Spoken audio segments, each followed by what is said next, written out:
ভাই সেই ওয়েদার বাইরে, চল দুধ চা খেয়ে আসি। ভাই, যে লোকটা গরুর দুধ বের করার আবিষ্কার করছে, ও তখন গরুর সাথে কি করার ট্রাই করতেছিল?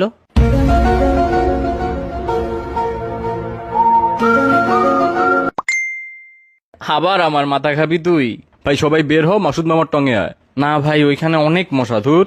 ভাই, মশা আমাদের রক্ত খেয়ে তারপর ডিম পারে, তার মানে টেকনিক্যালি আমরা মশার বাপ। কি? আমি মশার বাপ? ভাই ওরে একটু থাপড়া কেউ। আচ্ছা দোস্ত, ধর আমি নিজেকে নিজে থাপ্পড় দিয়ে অনেক ব্যথা পাইলাম, তার মানে কি আমি অনেক স্ট্রং নাকি অনেক উইক? তুই ভাই যাই হস না কেন, অফ যা তো, ঘুমা গিয়া যা। ঘুমিয়ে স্বপ্ন দেখাটা মেনলি একটা ফ্রি মুভি দেখার মতো, যেটার অ্যাক্টর ডিরেক্টর সব আমি নিজেই। ভাই তোর মাথায় কি কোনো নর্মাল কথা আসে না কখনো? ওরে থেরাপিস্ট দেখাইতে হবে ভাই। ভাই ভেবে দেখছস, ব্রেন নিজের নামটা নিজেই ইনভেন্ট করছে, আবার নিজেই নিজেকে স্টাডি করে। মেবি আল্লাহ তোর ব্রেনটা বানানোর সময় একটু বেশি এফোর্ট দিয়ে দিছে ভাই। তোর না পরীক্ষা, পড়তে বস গিয়া প্র্যাকটিস কর যা। ভাই কথায় আছে প্র্যাকটিস মেক্স এভরিওয়ান পারফেক্ট, আবার এটাও কথায় আছে নোবডি ইজ পারফেক্ট। তাহলে প্র্যাকটিস করে লাভটা কি?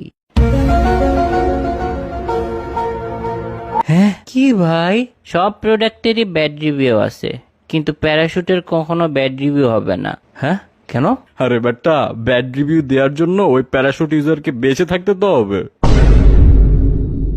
ভেবে দেখ, আয়না কিন্তু কখনো ভাঙে না, ওইটা 2 গুণ 3 গুণ করে আরো বাড়ে।